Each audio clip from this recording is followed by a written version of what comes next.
But I always think of it as the goal is, and this is not me, it's Chris Voss, who was an interesting guy because he was a hostage negotiator. He literally said, Sounds like we need more of those in United Methodist Church. I feel like I do that all the time. This is Todd. Have mercy. Well, we're joined today with Tod Bolsinger, and actually, we're doing this podcast, a little bit of a special pop-up podcast with our friend Tod Bolsinger. I'll tell you more about in a minute, because this is actually going to lead into and frame a conversation that we're going to have at our annual conference, the Texas Conference of the United Methodist Church. And I'll give a little bit more detail and background on that. But most people probably know who Tod Bolsinger is. He's our friend. He's worked a lot with us at Chapelwood, and Matt and I have become good friends with him. He worked with, he's got 30 years of leadership experience, but I do too. And I don't know why you are so much more famous than I am. Because he's written some good books, John. For those of you who may not know, Todd has written a bunch of really excellent books. So Canoeing the Mountains has been a real popular book that's helped frame things. Tempered Resilience was very helpful for me during the pandemic. I've read that actually a few times. And you actually wrote a specific book on leadership for a time of pandemic. And it's interesting that you wrote that like before the pandemic came, right? That one was written right in the middle of the pandemic is what it was. Yeah. But you're with A.E. Sloan Leadership now, which is a company that you helped form that does a lot of consulting and leadership work with churches and organizations. And of course, you've been on staff at Fuller Theological Seminary for many years. And so welcome, Tod Bolsinger, to Pod Have Mercy, and thanks for helping to lead all of us in the Texas Conference. In this, let me just give you a sense of the framework. When we were coming into this, I think Bishop Harvey and our conference leadership team, we wanted this conference to be a little different. We've been through a season, and you're very familiar with all this. Todd knows the ins and the outs of all of this because I've called him and lamented, before on this, but so you're familiar that about 50% of the churches in our conference disaffiliated. We were hit really hard. We had a bishop last year that was really working for the other team, didn't make it really easy for us. But, where we are now is in a new space. And the leadership of the conference was thinking rather than have a bunch of legislation and resolutions and debates and speech for, speech against, speech for, speech against, and then have a vote, which votes tend to divide us and cause us to pit against. We wanted to have conversations around the table dialogue instead of just this percussive discussions. And so you've taught us a lot at Chapelwood about how might we questions. And I'm thinking if you were going to give a word of advice to this large group of folks, clergy and lay, that are going to be having conversations about the future and dreams, and how do you frame that for most people that you work with about how to ask the right kinds of questions and learn things? Yeah. Thank you, guys. It's nice to be with you. When I was pastoring, I had a guy in my church who was a consultant with like a Fortune 100 company, like way up there. Yeah. And he used to say every now and then we'd get in the middle of like some argument in the middle of our council or our board or something. And he would pause and say, there's a great question in here. I just don't know what it is. And it would remind us that until we got clear on the question, we were often talking past each other. Yeah. And so what we've done with our company is we spend a lot of time trying to get people to get to the right question, which starts in a couple of places. So I would just say really quickly, think about it this way. Try to get people to start saying out loud, I wonder and I worry. I wonder about this. I worry about this. If you say those things out loud, I wonder about this, I worry about this, then what you do is people can put on the table what they're most curious about and what they're most concerned about. And now we know. Then make sure that nobody gives advice. Like the rule has to be when people talk about I wonder and I worry, you don't give advice. Somebody said to me, and I think it's really bright, unsolicited advice is experienced as a kind of violence. Like you experience it like violence. And you know this, even well-meaning unsolicited advice, right? People who love you, who tell you things that they think they need to tell you, right? So I wonder, I worry, no advice. That's the first rule. The second one then is to have people then say back what they heard. Your goal is to say back to someone what they heard, so that they say to you, yes, that's right. You understand me, that's right. Yeah. Again, the goal is not to get to you're right. Oh, yeah, you're right. It's to get to that's right. So I might say, hey, I wonder if anybody in the next generation is ever going to want to be a United Methodist. I worry about whether we are actually now a dying denomination. And instead of going, hey, we're great, say, no. What I hear is you're saying that you really are worried about the next generation because it sounds like you really love this. That's right. Boom. If you take those two steps, then the how might we questions become exploratory. And that's what you're trying to get to. Yeah. How might we question is how to explore the possibility, not because we're trying to get rid of the anxiety, but because we're trying to acknowledge that it's coming out of our both the things we care about and the things we're concerned about. That's interesting. I always talk about active listening. That's what I always heard that term. It also seems it helps us not move right into strategy out of our own anxiety. That what it does is it opens up space for kind of the spirit and that imaginative space just to breathe for a while. And as we breathe in that, then I feel like the spirit can move. But we're not then just saying, there's a problem, we got to move now. We can say, wait, let's let the spirit collectively help us. Yeah, Matt, it's so, you know this, that when people respond with a suggestion, it's always about getting rid of their anxiety. Yes. Yeah. Right. And so what you're trying to do is by starting with, hey, I wonder about this, I worry about this, and nobody's going to solve it for you. You're going to disrupt the default to solve by saying, okay, say back to you what you heard. Say back what you heard. That's the active listening. But I always think of it as the goal is, and this is not me, it's Chris Voss, who's an interesting guy because he was a hostage negotiator. He literally said, sounds like we need more of those in United Methodist Church. Well, he said, this is what he said. He said, when you're a hostage negotiator, you can't just come to win-win solutions. Right. Somebody says, hey, I took 4 people hostages. I'm going to shoot 4 people. Give me $1 million. You can't say, hey, shoot 2 and we'll give you $500,000. Right? You have to recognize. Right? You have to recognize. You got to do is you got to get everybody out. And so what you have to do, actually, the way of getting everybody out is identifying with the hostage taker. It's weird. So even if I don't agree with what you wonder about or worry about, if I can make you feel felt, right, that attunement accelerates change. Yes. Getting people to say, that's right, that's my concern. Great. Yeah. Pause. Now, what could we explore together? How might we learn what the younger generation thinks of us? How might we ask questions about the kind of church they want to be in rather than worried about us? How might we, I'll make these up at the top of my head, just think what do I want to learn? That's how might we questions are about learning, not will it work, but what do I learn? So you go from wonder and worry to deep attunement and connection to learning. Yeah. And it changes the whole conversation at that moment. That's really helpful. I think too, when you come to the table when we're having conversations, part of this, the legislative process with resolutions is it's a percussive thing. They talk about discussion. It's like my statement, your statement, my statement, your statement, and it really focuses on the differences, but also you're not listening to the other person. You're listening so you can prepare what your rebuttal is going to be.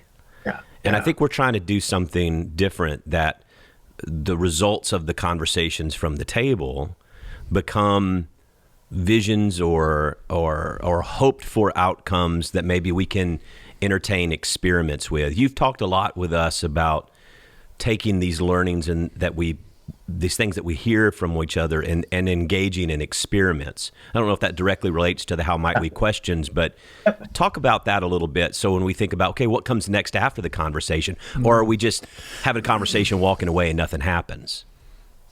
Yeah. So we talk about this a lot, and I did this with you guys. It's really fun to look at.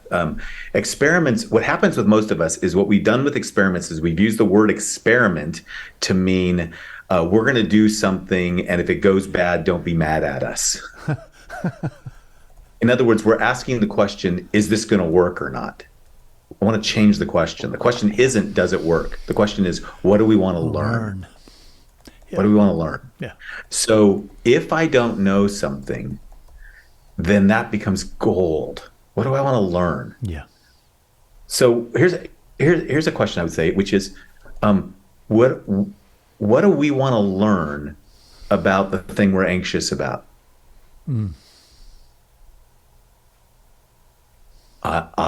Wow. One of the things I want to learn is I'm very curious why everybody stayed. Like, where are all the people who stayed? Why'd we stay? And I want to learn what would make us start getting energized toward our mission and get over our hurt. Yeah. What would help? I don't know those answers, but because I don't know and because I'm not caught up in them, I get really curious about those. And when you start getting, then you can make experiments. Experiments are all about, just think of experiment is about figuring out what we want to learn. What do we want to learn? Mm-hmm. And I think a lot of times what we do is we talk at people and we try to solve things and we call them experiments. But what we really mean is we're going to try this thing we really want. We hope you're not mad at us if you don't like it. Yeah. As this intro part we will wind down so the tables discussions can happen here at annual conference, I did want to share with you and just get your thought. These are the questions that a group of people wrestled with to think about as starting points for the tables to talk about. I just love your input on these and maybe ways to improve the conversation around the table as we're thinking about this. And this came from a lot of interests from different people and different parts of our church. The first one is, and we used a lot of how might we, because I think that's a great way to start. How might we grow in our trust together after so much conflict and division? And what does integrity mean to you? That's really kind of the combo, is how might we grow in our trust together after so much conflict and division? What do you think of that question? Well, I think it's a great question if it's genuinely curious. Like, so how might we grow in our trust together? Another way is what do we need to try to grow in our trust together? How might we actually grow in our trust together? That's a good question. Because I'm not sure we know how to grow in that. I can tell you this, as being part of a Presbyterian denomination that had 3 splits in a generation, we're still pretty mad at the other denominations that left us. We're in full communion with the people that we broke with during the Reformation, but we're not in full communion with our other Presbyterian sisters and brothers who broke with us in the last generation. Mm-hmm. So how might we grow in our trust together is really an important question to me. We can relate to that. Yeah, we can. It's kind of like, what do they say? I don't hate anybody, but those people can pound sand. Yeah, right. I mean, yeah. Like, I don't hate them, but just, you know.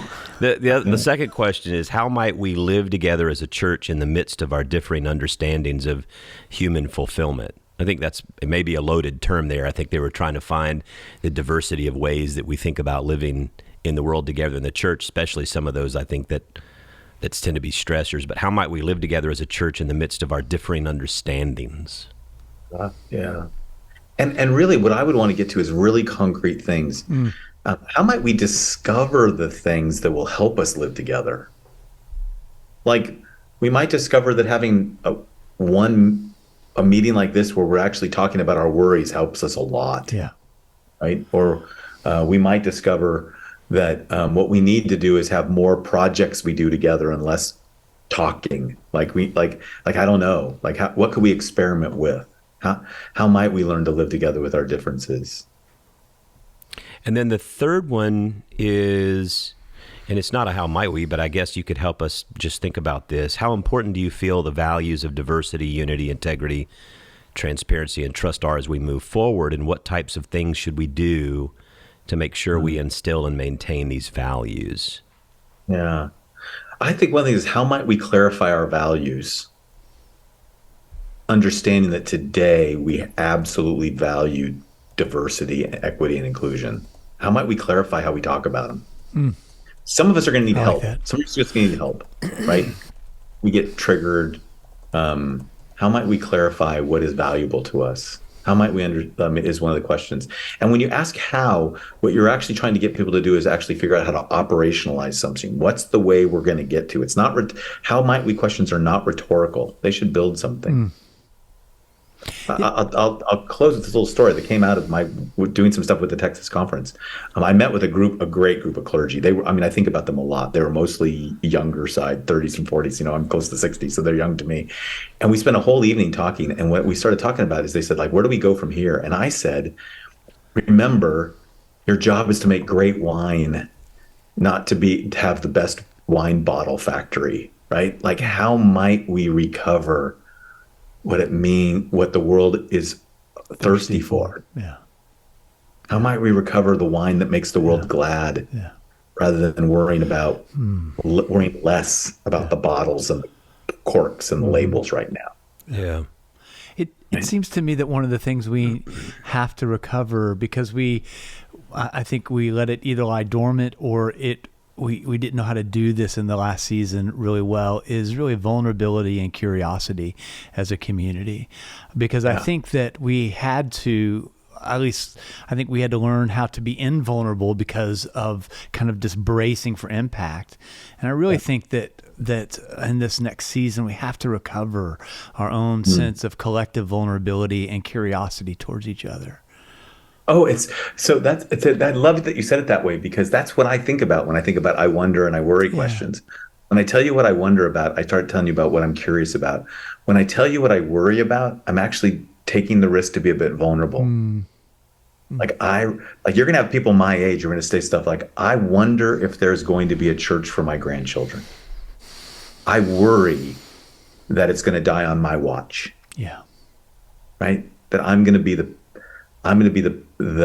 denomination where it went down on. I worry about that. And somebody's gonna say, "Oh no, God is good." No, stop. Stop. You know that God is good. Stop. Right? Let's sit there, and then I wonder and I worry. Okay, so come back to me. That's right. And then how might we explore? Like, it gets me thinking, how might we explore the kind of church my kids want, so that we might think about what my grandkids might get. Okay. I love that. Hey, tell us a little bit. I'd just love to hear if we turn this into a little of extended edition, whatever. It's like we talked about these questions and stuff, which actually I think the stuff we talked about for the conference is good for everybody. Like when you're talking about the difficult world we live in, when you're talking about politics and race and just everything, that kind of conversation and learning, that empathy, that's what I call it, listening to other people. Yeah. Tell me though, what are some of the really interesting things as you're dealing with these diverse groups? What are you learning that you're excited about? Well, so let me tell you the most recent thing I'm learning. That so we do. I mean, you know, we work every single day with groups of folks consulting. We work with some big ones. Like I'm coaching the president of a denomination. We're working with a mega church. We're working with international organizations. I've been to Bangkok and Denver. You know, like, right, it doesn't matter, right? What we're discovering is one of these our research told us that we got, because we did some research with using the Lilly grant to help us explore some stuff, is people are learning from our content, but they learn the most from their experiments. Yes. Like they learn the deeper things in their experiments. We know this to be true, but to actually have some research that proves this is helping us really think about getting people to actually do experiments is really important. And what we realized is most of us actually aren't wired for experiments. We're wired to like hear a lecture, read a book, to have a conversation, but to actually go build an experiment together is actually the thing that we'll learn the most from. Y'all need to create a Sloan laboratory system, right? I mean, this is really, these are labs that, I think that's right. It's kind of what we're doing with where we're getting this is we've got these cohorts where smaller churches who couldn't afford consulting come together and they learn from a coach and they end up doing these experiments. And, you know, we've learned a lot. Like one of the things we've learned from 2 or 3 of our churches is the structure of the church is actually set up to sabotage the very work that they want to get, the transformation they want to have happen. Wow. And nobody will say that when they're doing it. They only say it when they start. No one will say that when they're studying it or talking about it. They learn that when they're doing experiments. So one church I just talked to today, what we've talked about was they talk about really wanting to be a church where everybody shares and participates in the ministry, but they have a culture of patronage where basically people give a lot of money, and then the staff carries it out, and everything's good. So staff have good salaries and people pay a lot of money, but what they don't have is shared participation. And so until they can name that, okay, our patronage culture is keeping us from a participation culture. They couldn't get that when we were doing all the research with them. They got it when they started doing experiments. Oh, that's our problem. So that's interesting. I love his job. I do too. Yeah. You basically have his job, but you have a lot of other jobs with that job. Oh, yeah. With it, right. Yeah. Actually, but the great joy of my life is I spend every single conversation I have is with somebody who actually wants to try to figure out how to make change happen, as opposed to sitting in a lot of meetings where people are making excuses to not change. Like that's the biggest difference in my job this day. There was a quote today I read this morning about how, how much time people spend on efficiently working on things that really shouldn't occupy any of your time. They're just not worth. And yet we spend so much time efficiently laying out how to do these things, and it's like, this is just really not worth your time. It's a waste of time. Yeah. In adaptive leadership, it's called work avoidance. It's honestly, it's like churches I know who have said stuff like, well, once we get into the new denomination, then we'll get our mission going. Well, I got news for you. I can tell you this from a whole lot of different denominations, that everyone who split, they're all dying, and everyone left behind are all dying. So whatever it is, the splitting is not the answer to that problem. It might be an answer to another problem. That is so true. I talked about that this morning in our staff worship time, and said that that's one of the big arguments people say is, well, the reason the church is in decline is because they're becoming more secular, or they're more liberal, or they're more progressive, or they're more whatever, right?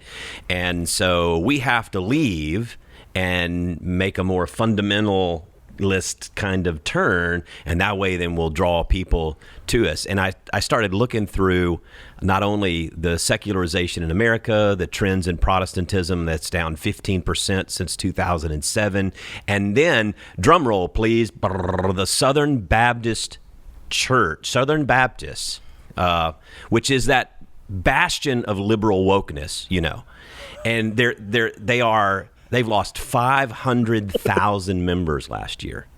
It's really not about that. We spend a lot of our time working on the wrong problem. And the reason we do is because it's a problem we understand and we have something we can do. And it's both sides. I mean, when our denomination was going through this split, I was on this kick of saying to folks, look, let them go as quick as possible. Just let everybody go. Let's let them go. Let them go. Let's give them money. Let them go. Let them go. Let's get back to work. Let them go. And what happened is everybody went, yes, yes, yes, until they saw how much money they were taking out the door. And it was like, no. That's our money. Oh, good. We'll lawyer up. That's a good idea. That always does.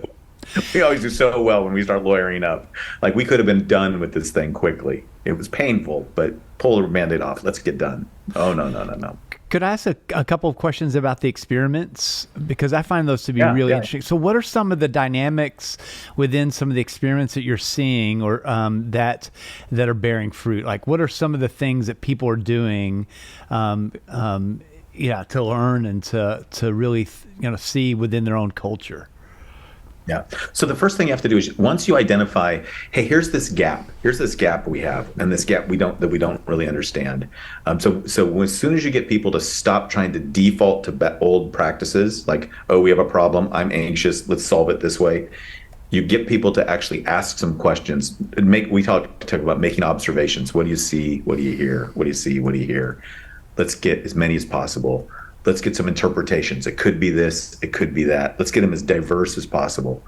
What's the question you want to explore, right? What we found is, for example, in several of our churches, when they started exploring stuff like, why are we getting younger? Why aren't we getting younger? Why are we losing younger people? They assumed that what you have to do to get younger is you've got to alienate older people. So it just stopped the conversation. It just stopped it. Well, I was with a group yesterday who went, look, I think our mission is really about the next generation.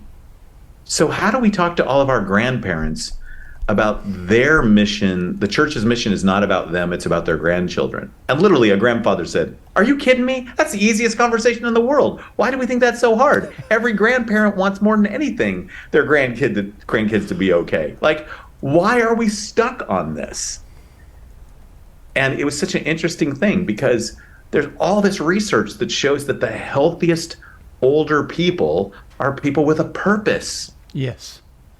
They need my friend Mark Roberts does this whole work on the Third Institute, that Third initiative at Fuller Seminary, where literally the healthiest, thriving older people are people who discover in the third of life a purpose that is as strong as their vocation when they were younger. They are healthy, happy, more fulfilled than ever. So what we do instead is we pander to people rather than give them a purpose. And we pander thinking that it's going to make it okay, like we're nervous. What we're discovering in the experiments is that churches can focus on the younger generation in a way that everybody gets healthier, because it's the way humans are wired. We're wired to think that way. We just have to find a way to actually communicate it, right? Yeah. Another experiment we've learned a lot about how much our past practices of discipleship have not helped us. Yeah.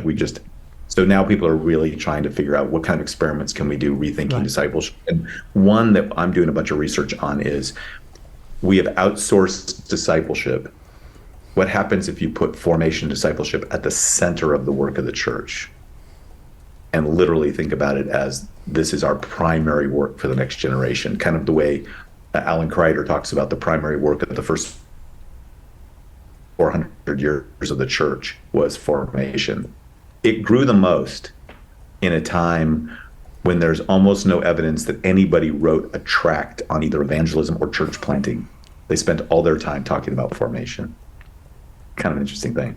Yeah, it is interesting.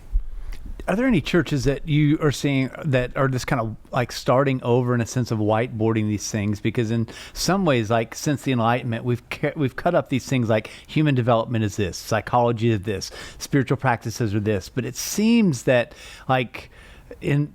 we live in these sense of we move through that like water rather than in categories. And it feels like that we're at a place within our own culture and society that we could actually really think about the way that we approach all of that very differently, right? So that discipleship is also something that's going to benefit your mental health, right?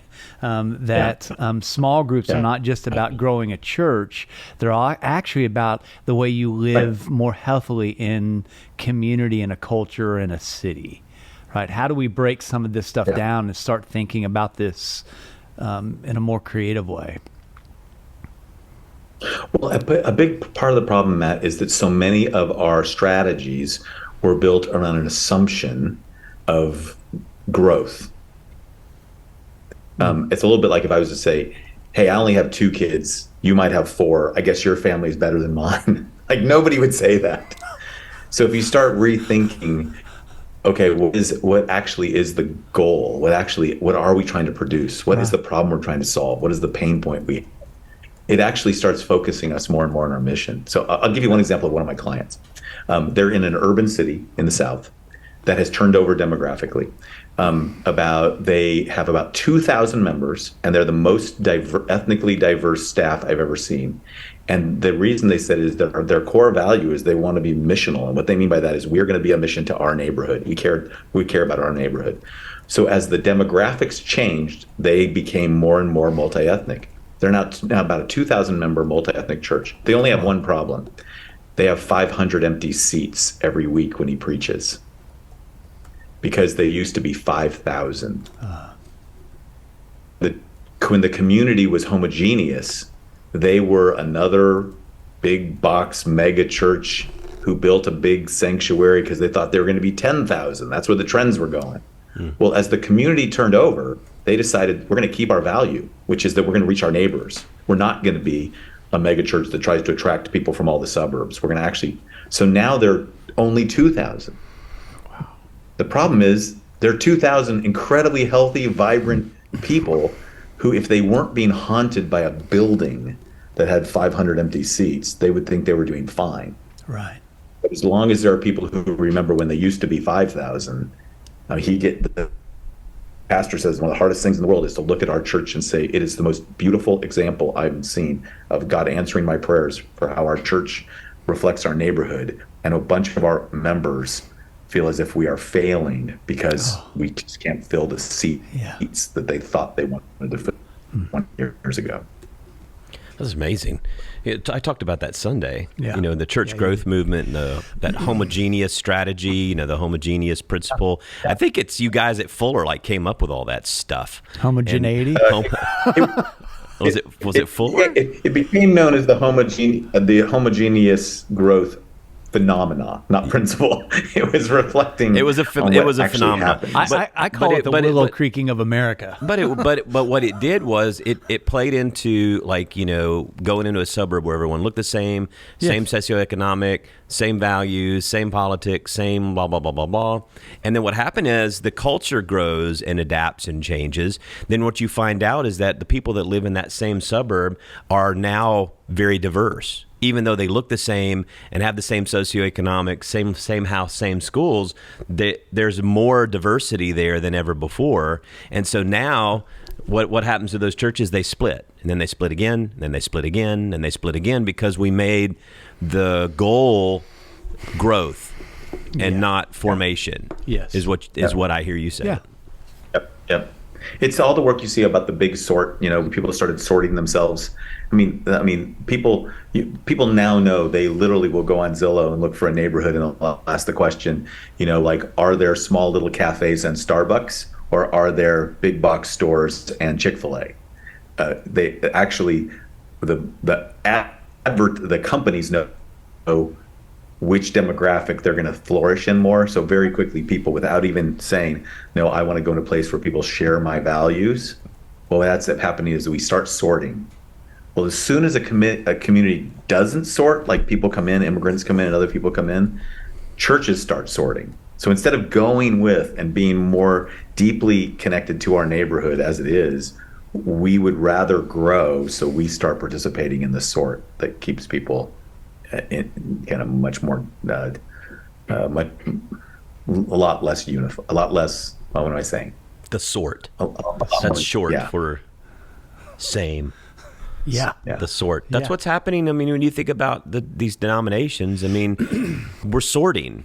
And there are some people who are willing to live with, like I think of myself as conservative, but I'm willing to live within diversity and difference. But there's a lot of people that are not willing to do that. That's why you see a lot of the tribalism, in American culture too. Yeah. It's people sorting into smaller. So now, it used to be Republican and Democrat. Well, now there's multiple different types of Republicans and multiple different types of Democrats. And if you don't align with one certain group, then you're Republican in name only. You're not really a Republican. Right. Or you're not really a Democrat.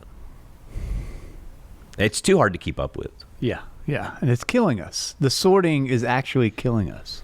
And it's it's what you've been talking about for a long time, which is it's the unity of the Spirit. It's the bond of Christ. It's the body of Christ that is the goal. It's not being sorted into some category that I live out in. It's saying, no, there's a oneness in Christ that we're called to. When you get to a place to where a group of Americans say that the greatest threat to our country are other Americans, then, we're in a bad place. That's where we are. Hey, man. Thanks for coming and being with us. He keeps freezing up. One of the biggest... Oh, there you are. Sorry, you kind of froze up on us. Insights that came out of the podcast about that. I was saying something very, very profound. Profound, yes. Keep going. Say it. Now you're not frozen anymore. Okay. One of the biggest insights that came out of the pandemic was people used to say, pastors in my community used to say, hey, look, when people get serious about the Bible, it'll change everything about their lives, even their politics. What we discovered is most people change their churches to fit their politics. Yeah. And that's one of the giant disappointments. One of the giant things that we have to talk about, is why our first loyalty is to a tribe of people who seem to share a different set of values than the ones that would shape us out of the scriptures that we hold as holy. Yeah. Yeah. I wonder though too if that's not like something that's not a new phenomenon. That phenomenon that had been present for generations within the church had just got unmasked. Because truly, if we were following Jesus, we could punch a hole in poverty or in housing or in, loving our neighbor as ourselves. But what we've done is we have created a sorting unit that got unmasked in the pandemic when we realized that actually our God is our own security. Our God is making sure that my stuff is okay. Right? That's our God. And when we have Jesus, it says, actually, you have to lose your life. You have to surrender your life. We go, that's not the Jesus I want to follow. Right? So I wonder if the pandemic at the end of the day just unmasked the generations of really security that we've been holding on to. Yeah, I often said that the pandemic was apocalyptic. It revealed what was there. Yeah. It revealed a lot of what was there. Yeah. And now we're having to face it. I talked to a pastor, 8,000 member church, multi-site. He literally said to me, I wonder if I wasted my life, 31 years of being a pastor. And I watched the way my people talk to each other on Facebook, and they were vile to each other. Vile is the word he used. Yeah. To each other. Yeah. To each other. Well, We're talking about seen that. the family of God. Right, to each other. Yeah. Yeah. No doubt.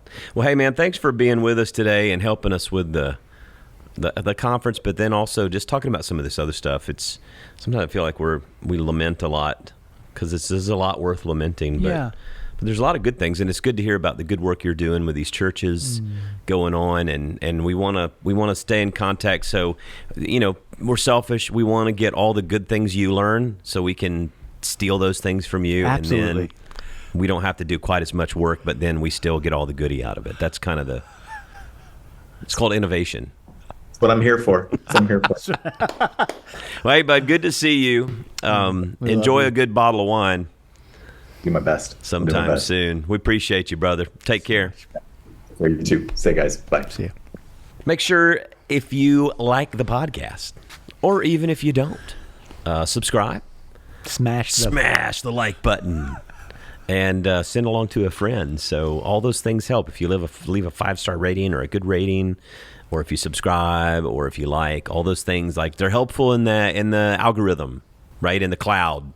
Right, Jeff? John will come mow your lawn for it, too. Yes, we'll do that. We'll send someone to mow your lawn. Well, I'm John Stevens. I'm Matt Russell. And this is Pod Have Mercy.